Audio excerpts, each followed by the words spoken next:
여러분 안녕. 여러분 안녕하세요. 제가 지금 이 영상을 이제 찍는 시간 지금 목요일 낮 2시인데요. 이 영상은 아마 빠르면 여러분 시험 보러 가기 전에도 이제 공개될 수가 있고 아니면 시험 보고 와서 여러분이 보실 수도 있는데요. 제가 지금 이 영상을 찍는 이유는 뭐냐면 여러분이 1차 시험을 보고 오셔서 이제 좀 기진맥진 하실 거예요. 지금에도 굉장히 이제 신경이 곤두서 계실 텐데 1차 시험을 보고 와서 이제 11월 말 하루 이틀 남겠죠. 그리고 12월 첫째 주까지 그 시간이 굉장히 중요한 골든타임이거든요. 그래서 그 시간에 무엇을 어떻게 공부해야 될까 되게 망설여지잖아요. 스터디도 잘 구해지지 않고. 하지만 핵심적으로 꼭 알아야 되는 기본 오브 기본 요 내용들에 대해서 한번 꼭 말씀을 드리고자 합니다. 그리고요, 시간에 어떠한 손실 없이 제가 오늘 말씀드리는 내용 요거 완벽하게 아시면요, 2차 시험에서 2차 심층 면접에서 평균 이상 점수 분명히 나옵니다. 제가 그 지점에 대해서 말씀을 드리려고 합니다.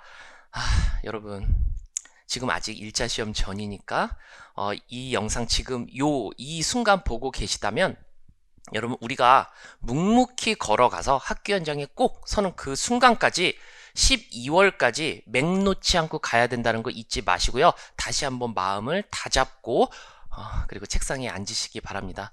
여러분 생각했던 것보다 여러분 스스로가 굉장히 강하고요. 또 잘 하실 수 있는 그런 가능성이 정말 무궁무진한, 정말 무엇이라도 해낼 수 있는 그런 존재들이기 때문에 여러분 힘을 내시기 바랍니다. 그럼 제가 한번 정리를 해볼게요. 여러분 보시면 제가 지금 말씀드리는 내용은요, 3개년, 한 5년 정도 기출되었었던 문제, 그리고 17개 시도교육청의 교육정책들, 이런 것을 모두 분석해 봤을 때 가장 기본적이고 핵심적인 내용이기 때문에 이건 꼭 알아야 되고 공부를 해야 돼요. 이걸 모르니까 나중에 시간은 촉박하죠. 문제는 푸는데 잘 안 풀리죠. 거기에다가 창의적인 답변 순발력 있게 해줘야 되죠. 그러니까 여러분이 흔들리시는 거예요. 그래서 이거 적어도 제가 지금 말씀드리는 이 부분에 대해서 한 일주일이나 10일 정도 여러분 마스터를 해내셔야 돼요. 1차 시험을 보고요. 여러분 좀 따라와 주세요. 첫 번째 보면은요, 2차 시험에서 심층 면접에서 100% 묻는 게 꼭 나오는 게 이 부분이 나와요. 하나가 교직관과 교사의 자질에 관한 문제가 100% 하나 꼭 나옵니다. 특히 평가원 공통 지역을 중심으로 나오고요. 그리고 자체 출제 지역이 우리가 서울, 우리가 대구라든가 아니면 경기, 인천, 그리고 강원, 세종 뭐 이런 지역들을 중심으로 해서 봤을 때 이게 굉장히 파생적으로 나온단 말이에요. 그럼 우리가 어떻게 공부를 해둬야 되느냐? 먼저 여러분이 교육 철학을 정립을 해줘야 돼요. 얘를 정립을 해주는데 우리가 1차 시험에서 교육 철학 그냥 다 날리잖아요. 근데 2차 시험에서는 이게 일정한 비율을 할 수 있어야 돼요. 물어보는 게 여러분에게 교사란, 학생이란, 학교란 막 이런 식으로 하잖아요. 따라서 이건 메타포를 던지는데 단순한 메타포로 그치는 게 아니라 이것에 대한, 이게 포인트입니다. 정당화를 할 수 있어야 돼요. 나는 이러한 근거로 무엇이라고 생각합니다. 이걸 좀 참신하게 이야기를 해줄 수 있어야 되는 그 부분이 하나 있고요. 또 하나는 교사의 핵심 역량에 대해서 물어요. 그런데 이 교사의 핵심 역량의 가장 중요한 포인트는 교직이 전문직이라는 데 있어요.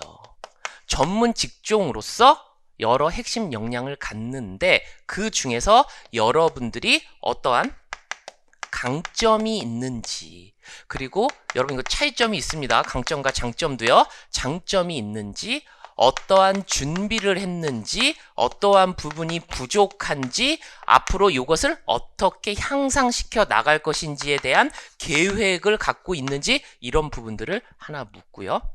또 폭넓게 봤을 때 좋은 교사에 대해서 묻습니다. 그럼 우리가 기본적으로 이 좋은 교사에 대해서 잘 알아둬야 돼요. 학생들마다 달리 생각을 해요. 그리고 교육 주체별로 굉장히 폭넓게 생각을 합니다. 우리는 수학적인 부분과 그리고 인간적인 부분을 가지고 준비를 하면서 유연하게 답변을 해줘야 돼요. 이 부분이 여러분 굉장히 쉬울 것 같은데 포인트가 제가 모두에도 말씀드린 것처럼 굉장히 창의력을 요하는 그러한 질문들이 많이 나옵니다. 즉답형 중심으로요. 그리고 순발력을 요하는 질문들도 굉장히 많이 나옵니다. 여러분 순발력을 요한다라는 것은요. 실제로 일정한 대상에게 가르치듯이 말해 보듯이 설득시키듯이 이런 포인트로 나온단 말이에요. 거기에 당황하지 않고 해주셔야 되고요. 한 꼭지가 교직감과 교사의 자질이라면 두 번째 꼭지는요. 무엇보다도 교사의 주된 업무가 교사의 주된 교수학습에 대해서 물어요. 이게 하나 꼭 묻는데 포인트를 잘 알아둬야 되는 게 여러분 이 파트에서 제가 제대로 된 답변을 하는 수험생을 몇 명 보질 못했어요. 왜 그러냐면 첫 번째 좋은 수업에 대해서 스스로 이야기를 할 수 있어야 돼요. 근데 이게 굉장히 뜬구름 잡는 이야기인 것 같잖아요. 좋은 수업에 대해서. 그런데 좋은 수업에 대해서 인식하는 바는 다 다르단 말이에요. 그것을 통합적으로 이야기를 해줄 수 있어야 돼요. 문제를 다 분석해보면 학습자들이 다 이야기를 하고 또 학부모들이 다 이야기를 하고 또 수석교사라든가 전문가들이 다 이야기를 합니다. 좋은 수업의 핵심 포인트는 처음에 과학적인 접근이 필요해요. 그리고 또한 그 속에서의 질적 접근이 필요하고 오늘날 강조하고 있는 비평적 접근으로서 좋은 수업을 이야기할 수 있어야 돼요. 그래서 제가 강조하는 것은 이 세 가지 부분을 가지고 우리는 통합적으로 좋은 수업을 이야기할 수 있는지 그것에 대해서 제가 수업을 하고 여러분께 말씀을 드리려고 하는 이 포인트가 있고요. 그리고 또 하나는 오늘날 강조하고 있는 배움 중심 수업에 대해서 그 요체를 알고 있어야 돼요. 그런데 이 배움 중심 수업과 유사한 것으로 우리 교육과정상에서는 학생 참여형 수업이라는 말, 이걸 많이 우리가 사용을 하죠. 그리고 가장 큰 학계 중심 전 세계적으로 봐서는 러너 센터드예요. 다시 말해서 학습자 중심 수업이란 말이에요. 모든 수업의 요체는 개별화와 자발성에 있겠죠. 그런데 그것을 풀어나가는 여러 가지 형태들이 이제 문제가 될 텐데 이것을 폭넓게 한 번쯤 정리를 해줘야 되고 또 하나 이 파트에서 실제적으로 묻는 게 이겁니다. 학습 부진화예요. 학습 부진화 지도인데 이거는 여러분 굉장히 자세하게 알고 있어야 돼요. 왜 자세히 알아둬야 되냐면 문제가 그렇게 좀 세부적으로 복잡하게 나요. 초등과 같은 경우는 기초학력을 중심으로 문제가 출제가 되고요. 중등과 같은 경우는 소양과 역량을 중심으로 해서 나는데 우리가 기초학력 지도도 잘 알고 있어야 돼요. 왜 그러냐면 우리가 만나는 이런 학습자들이 굉장히 다양해요. 다문화라든가 통합 그 학급에서 만나는 학생들이라든가 정말 학습 부진을 겪고 있는 다양한 어떠한 뭐 인지적인 부분이라든가 어떤 생활지도 상담적인 측면이라든가 따라서 요걸 잘 알아둬야 되는데 기본적으로 우리는 시스템을 잘 알아둬야 돼요. 학교 내에서 초등과 같은 경우는 두드림이잖아요. 근데 중등과 같은 경우는 다중 지원팀이고 지역사회에 도움을 얻고자 한다면 클리닉 센터를 우리가 갖고 들어와야 되고요. 국가 수준에서 제공하고 있는 학습 부진을 진단하고 그것을 처치할 수 있는 여러 가지 프로그램들도 있어요. 또 이것을 가지고 교과 담당 교사로서 접근할 수도 있고요. 또한 담임 교사로서도 접근을 할 수 있어야 된단 말이에요. 따라서 이 학습 부진화 지도를 좀 자세히 알아둬야 된다라는 게 교사의 주된 교수 학습과 관련된 파트에서 꼭 시험 문제에 나는 부분입니다. 그리고 이 부분에서 문제가 나면 좀 여러분 공부할 내용이 많고 그리고 오답률이 높은 그리고 제대로 답변을 하지 못하는 이런 부분들인데 제가 깔끔하게 정리해 드릴 부분이 하나 있어요. 뭐냐면 이 파트입니다. 교육과정 그리고 최근 교육의 강조점이에요.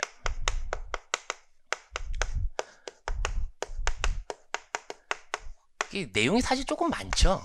그런데 물줄기 흐름을 잘 알고 있어야 돼요. 먼저 여러분 보시면 교육과정과 같은 경우는 현재 공부하기가 좀 이게 난해해요. 기본적으로는 우리가 2015에 대해서 공부를 해둡니다. 그럼 우리가 공부해두는 게 포인트만 일단 잘 살려줘야 돼요. 2015의 인재상과 여기서 강조하고 있는 역량, 그리고 이 교육과정에서 교수평기 일자와 과정중심 평가라든가 이러한 것들은 그대로 미래형의 교육과정에서도 그대로 수용하고 가는 부분이기 때문에 정확히 공부를 해두고요. 그리고 12월 초에 총론이 미래형 교육과정 총론이 나오면 여기서 한 번 더 해줘야 돼요. 한 번 더. 그런데 여기에 포인트들이 뭐냐 하면 17개 시도 교육청에서 수용하고 있는 그런 부분들이 이런 게 있어요. 정보화, 창의 융합, 이런 부분들, 그리고 우리가 공간의 혁신이라든가 이런 부분들은 정책들에서 다 강조하고 있는 부분들이기 때문에 우리가 함께 공부를 해두고, 최근 교육의 강조점이라고 이야기하는 것은 우리가 근 3개년 또는 5년 동안 문제 났던 것을 보면은 꼭 안 빠지고 나는 부분들이 있어요. 첫 번째 뭐냐면요, 인성교육입니다. 인성교육과 같은 경우는 영원한 출제의 원픽이라고 볼 수 있어요. 그런데 얘가 굉장히 폭넓은 거죠. 따라서 인성교육의 필요성부터 구체적인 실천 방안, 그리고 이게 다 연결이 돼요. 학교의 전 교육과정, 그리고 창체부터 또는 마을교육 공동체까지 다 연결해서 학부모와 함께 실천을 해줘야 되는 부분이기 때문에 좀 폭넓게 하나 정리를 해주고요. 또 민주시민교육을 잘 정리를 해둬야 됩니다. 민주시민교육은 2030 미래 학습 틀에서도 가장 강조하고 있는 교육이고요. 여기에 플러스해서 우리가 함께 공부해줘야 될 게 세계 시민교육입니다. 굉장히 시험 빈도수가 높아요. 올해도 분명히 날 수 있는 우리가 미래형 교육과정에서도 핵심적으로 다루는 4대 교육 주제 중에 하나가 이 민주시민교육이 됩니다. 또 하나, 지금은 약간 퇴색되기는 했는데 이 통일교육의 방향성에 대해서 또 공부를 해두고요. 그리고 통일교육에 활용되면 좋을 만한 어떠한 그 교과서라든가 아니면 통일북스라든가 어떤 사이트라든가 이런 것을 기본적인 지식으로 알고 있으면 이것과 관련된 문제가 나더라도 상당히 유용하게 이야기를 할 수 있죠. 또 하나가 다문화입니다. 이 다문화 교육과 관련지어서는요, 여러분들이 세부적으로 좀 나눌 수 있어야 돼요. 그냥 다문화 과정이야 그러면은 우리가 그냥 이제 해외 노동자가 있을 수도 있고요, 또 국제 결혼도 있을 수가 있고요, 그리고 탈북도 요 다문화에 들어갑니다. 그리고 이 학생들이 겪게 되는 여러 가지 어려움들이 지문을 읽어보면 굉장히 다양해요. 우리가 뭐 언어적인 것도 있고 어떤 심리적인 부분, 적응의 문제, 정체성의 문제라든가 막 굉장히 다양하단 말이에요. 그리고 어떤 따돌림의 문제라든가 소외의 문제라든가 그런 것에 대해서 이제 각각 교사가 어떠한 역할을 해주고 지도를 해줘야 될지를 정확하게 좀 알고 있어야 되기 때문에 이 다문화, 또 하나 우리가 스마트 교육에 대해서 좀 정리를 해둬야 됩니다. 이게 맞춤형 개별화 교육 지원 체제를 안착시키는 데 있어서도 굉장히 중요한 포인트인데, 얘를 좀 넓혀줘야 돼요. 어떤 방식으로 넓혀주냐면 이 정보통신 윤리교육과도 우리가 연결을 시켜줘야 되고요. 그리고 또 중요한 게 인터넷 과의존 학생들이 있어요. 이 학생들을 어떻게 지도할까? 요것도 이제 세 파트로 나눠서 정리를 한번 해둬야 됩니다. 그리고 또 그러니까 최근 교육의 강조점들이 좀 많긴 한데 제가 깔끔하게 정리해 드릴게요. 여기에 이어서 독서 교육에 대해서 제대로 여러분들이 좀 감을 잡고 있어야 돼요. 이 독서 교육이 인문학적인 어떤 소양을 기르는 교육이기도 하지만 우리가 자기주도 학습이라든가 우리가 평생 학습적인 이 차원에 있어서도 가장 중요한 포인트이기 때문에 이를 생활 속에 스며든 독서 지도를 어떻게 해줄까를 우리가 좀 창의적으로 답변을 해주고, 이것과 관련된 각 시도 교육청에서의 정책들 또는 실천 방안이라든가 이런 것도 굉장히 많아요. 그래서 거기에 포인트를 좀 맞춰줘야 되는 독서 교육 파트, 그리고 학교 민주주의입니다. 학교 민주주의, 일단 도덕성 교육에서도 그랬잖아요. 이 학교 자체가 민주적인 생활 공동체가 되어야지만 도덕성 하면에서 가장 좋은 게 도덕적인 행위를 목격하고 내가 실천할 수 있어야 된단 말이에요. 시험 문제 2차에서 다뤄졌었던 17개 시도 교육청의 모든 문제 쭉 분석을 해보면요. 어떤 방식으로 돼 있냐 하면은 맨 처음에는 문화에 대해서 묻는 경우가 상당히 많아요. 문화에 대해서. 그리고 학교의 구조에 대해서, 그리고 어떻게 하면 실천할지 실천 방안에 대해서 나누어서 묻고 있기 때문에 학교 민주주의 세부적으로 이제 정리를 해주고요. 또 하나 통합교육입니다.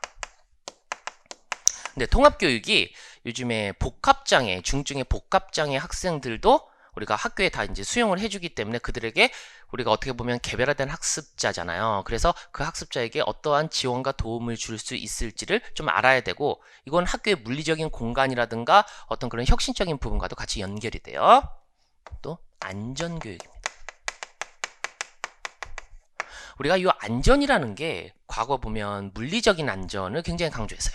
그런데 최근 들어서 심리적인 안전뿐만 아니라 바이러스에 대응한다거나 아니면은 여러 가지 국가 위기 사태에 대응한다거나 안전이 굉장히 좀 폭넓게 이제 되죠. 뿐만 아니라 현장 체험 학습 시에 또 일어날 수 있는 여러 가지 안전.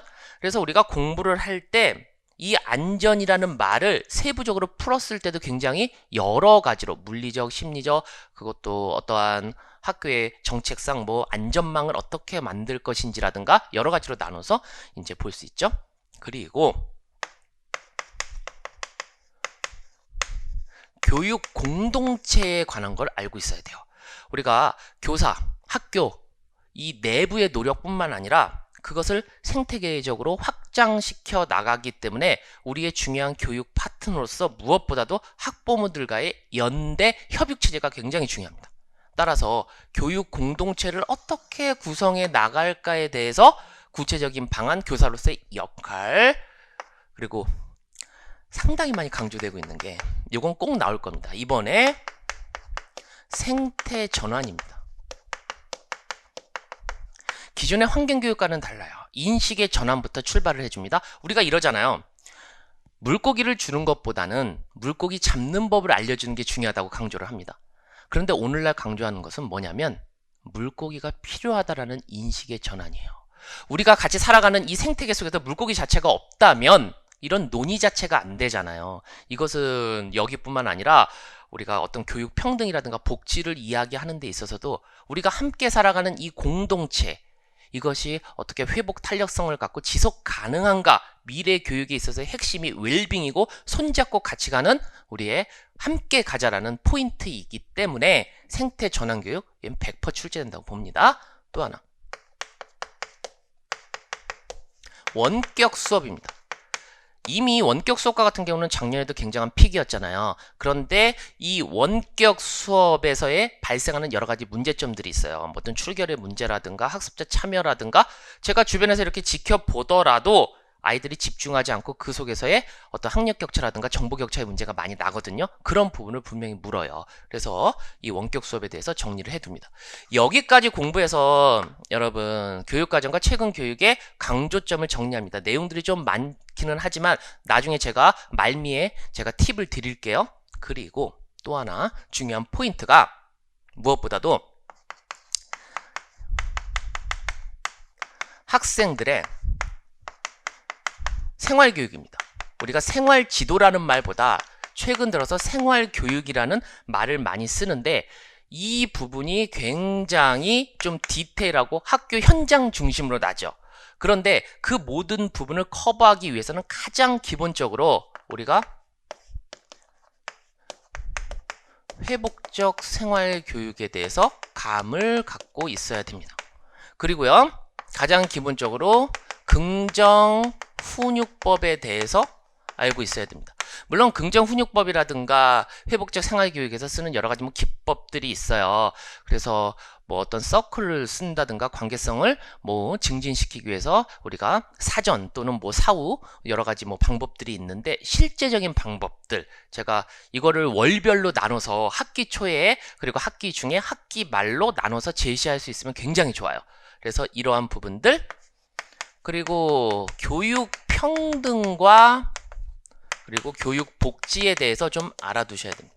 왜냐하면 우리가 지향하는 교육 평등의 흐름이 어떠어떠하고 또 교육 복지와 관련돼서 어떠한 제도가 있고 또 학생들에게 어떻게 제공해 줄까는 기본적으로 알고 있어야죠. 무엇보다도 많이 나눈 게 멘토링이라든가 사제 동행이라든가 이런 것들을 많이 묻잖아요.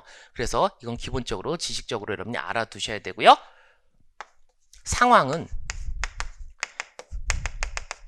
위기 학생들이 많이 납니다. 위기 학생. 그러면 이 위기 학생을 어떻게 지원해 줄까? 그리고 무엇보다 상담이 중요한데 이 상담에서는 이 위 시스템을 어떻게 적용해 줄까? 요거 이제 많이 나고요. 또 하나는 무조건 난다고 보는 게 이제 학교 폭력이죠. 학교 폭력과 관련돼서 올해 초에 발표된 학교 폭력을 처리하는 사안 순서가 있어요. 그 중에서 과거에도 최근에 났었던 게 뭐냐면 자체 종결 사안이라는 게 있습니다. 자체 종결 그 사안에 대해서 좀 알아두고요. 학교 폭력과 같은 경우는 이제 빈번하게 집단 따돌림, 일명 왕따라고 얘기하죠. 집단 따돌림을 어떻게 예방해 줄까? 이런 부분도 상당히 많이 나고요. 또 가해자와 피해자를 어떻게 처리해 줄까?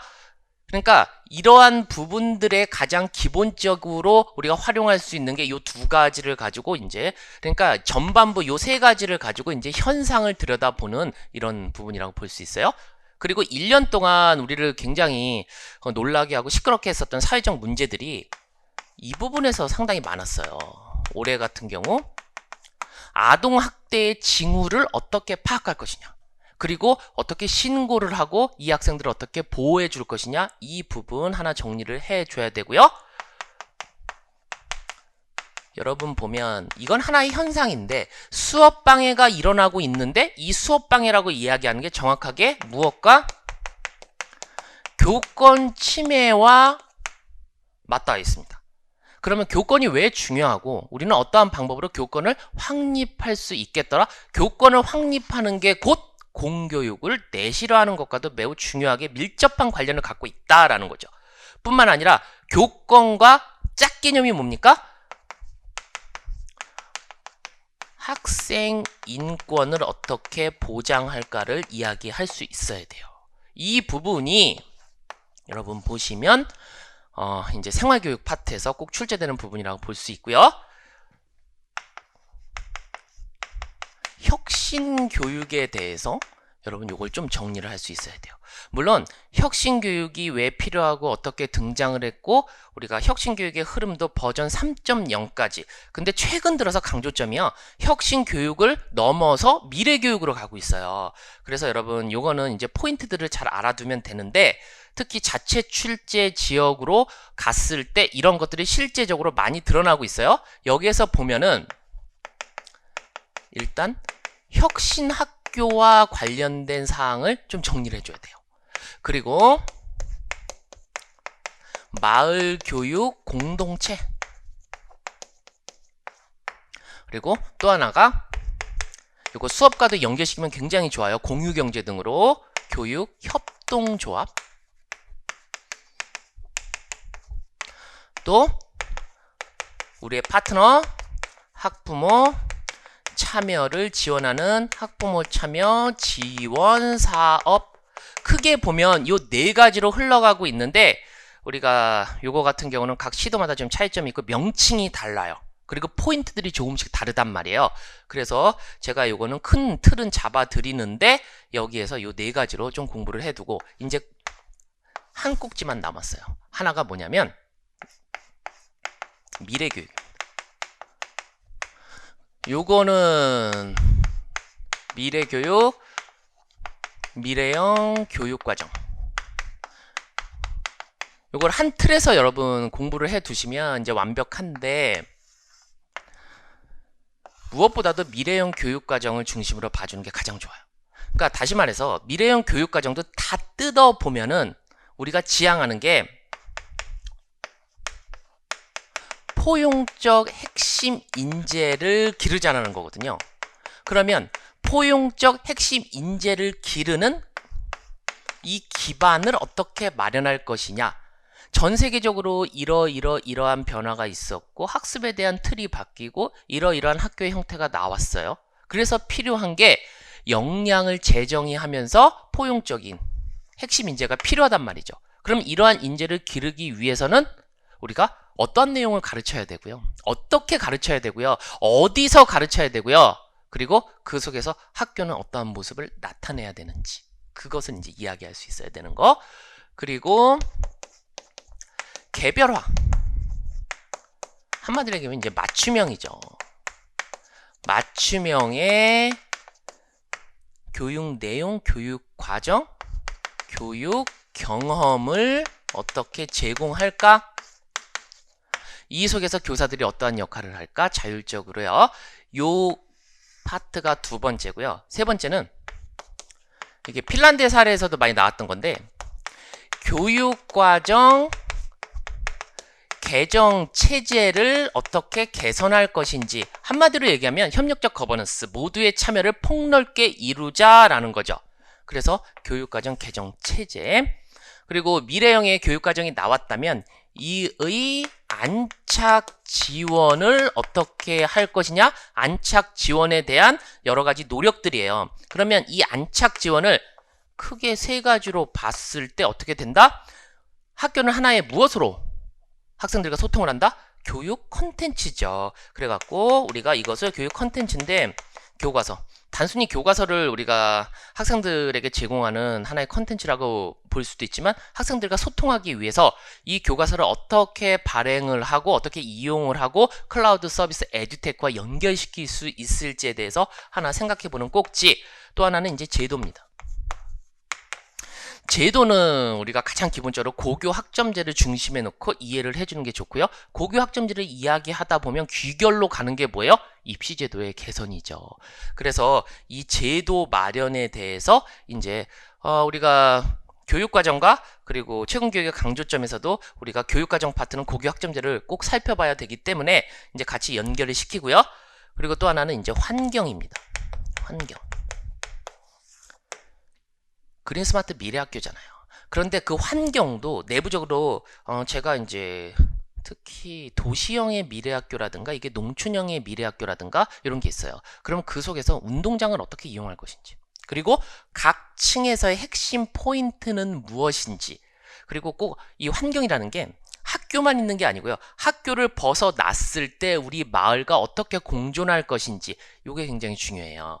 그래서 여러분 핵심 테마는 우리가 융합 공간으로서 그리고 또 하나는 소통 공간으로서 그리고 또 하나는 생태 공간으로서 접근을 해줍니다. 우리의 암과 우리의 삶과 그리고 우리의 휴식, 숨이 함께하는 공간으로서 이 환경을 이해해줘야 된다는 거. 이게 이제 핵심 포인트가 되죠. 그래서 여러분 제가 쭉 설명드린 이 내용을 기본적으로 이해를 해주는데 우리가 한번 와보세요. 제가 더 빠를 것 같은데 카메라보다. 여러분 여기 한번 보세요. 문제가 나는 하나의 큰 테마 중에 하나가 교직관 교사의 자질, 그 다음이 수업과 관련된 부분, 그리고 그 다음이 색깔을 넣어볼까요? 교육과정과 최근 교육의 강조점. 근데 이게 좀 많죠. 그래서 얘를 넘어가서 그 다음은 생활지도. 한마디로 교사가 주로 하는 3대장 업무를 중심으로 꼭 문제가 나고요. 그리고 그 다음은 혁신학교, 그리고 그 다음이 이제 교육의 미래. 교육은 미래를 준비하는 규범적인 가치 지향적인 성격을 갖고 있기 때문에 교사가 미래를 내다보는 해안이 없으면 제대로 된 교육을 할 수 없죠. 그래서 미래 교육도 꼭 물어봅니다. 이러한 내용들이 굉장히 세부적으로 많은데 딱 정리를 하면 얼마큼이요? 여러분 100쪽으로 정리가 됩니다. 100쪽. 근데 이 포인트들을 잘 못 잡고 나중에 얘를 답변으로서 얘가 우러나지 못하는 거죠. 그래서 이것을 내용을 100쪽으로 하고 그 다음에 무엇으로 여러분이 답변할 수 있는 시나리오로 정리를 하면 얘 역시도 100쪽이 약간 넘긴 하는데 100쪽으로 보시면 돼요. 얘를 가지고 여러분이 언제? 약 10일 동안 마스터를 해야 됩니다. 그리고 개인적으로 계속 봅니다. 이것을 여러분이 암기할 부분도 있어요. 그리고 이해할 부분도 있고 내 것으로 내면화시켜서 밖으로 표출을 할 수 있어야 돼요. 이 준비가 안 되면, 이 기본의 기본이 안 되면 나중에 흔들려요. 그러니까 우리가 1차 시험에서도 완벽하게 지배하지 못하는 게 흐름을 잘 못 잡는단 말이에요. 암기할 부분이 있으면 이해를 하고 그것을 밖으로 내면화시켜 하고 표출을 할 수 있어야 돼요. 이 이후에 각 시도 교육청 또는 교육부 자료, 그 행복한 교육이라든가 이런 잡지도 봅니다. 마중물도 보고 여러 가지를 봐요. 그런 다음에 여기 뼈대에 갖다가 붙이면 여러분의 답변이 너무나 풍부해지고요. 제가 그리고 여러분 가장 완벽하게 조리 있게 답변할 수 있는 답안의 패턴 알고 있잖아요. 제가 아이 오레오 전법, 아이 오레오도 3단계로 나뉜단 말이에요. 그 패턴을 알려드릴 테니까 그 패턴이 녹아있는 답변의 시나리오를 보면서 나 혼자만 준비하더라도 분명히 평균 이상의 고득점, 만점 받을 수 있어요. 2차 시험에서. 따라서 여러분 용기를 가지시고요. 제가 이 영상을 찍는 목적이 뭐라고요? 1차 시험을 보고 와서 굉장히 골든타임입니다. 12월 첫째 주까지요. 그런데 그 시간을 우왕좌왕할 필요가 없어요. 제가 제시하는 내용을 중심으로 쭉 공부를 해주면서 이후에 스터디를 좀 해주고 정책도 딱 분석해보면 4가지 축 흐름으로 빠지거든요. 그것에 이제 살을 붙여주다 보면은 우리 완벽한 준비 1차 우리 합격자 발표 보고요. 그 다음에는 이제 시뮬레이션 해주다가 들어가면 여러분 학교 현장에 서게 되는 겁니다. 여러분 이 영상 끝나고 보실런지 아니면 내일쯤이라도 여러분 볼 수 있으시면 이제 볼 수 있었으면 좋겠고, 우리가 그동안 걸어왔었던 시간들 그리고 앞으로 걸어갈 시간들이 우리 삶에서 매우 중요한 순간이고요. 그리고 이를 기반으로 해서 여러분 애벌레가 나비로 되듯이 여러분 삶에서 여러분 자아실현 하실 수 있고요. 또 행복한 그런 삶을 사실 수 있을 겁니다. 그 순간을 항상 함께 할 수 있어서 저 이제 기쁘게 생각을 하고요. 끝없이 고민하고 또 여러분을 지원할 수 있도록 노력하도록 하겠습니다. 아마 1차 시험 전엔 정말 마지막 영상이 될 것 같네요. 여러분 시험 보는 당일날 너무 당황하지 마시고요. 아침에 뜨끈한 국에 밥 말아 드시고요. 학교 그 시험 현장에 가셔서 이제 여러분 실력을 이제 뽐내시기 바랍니다. 여러분 힘내세요. 여러분과 끝까지 함께 하겠습니다. 오늘 여기서 마칠게요. 여러분 안녕.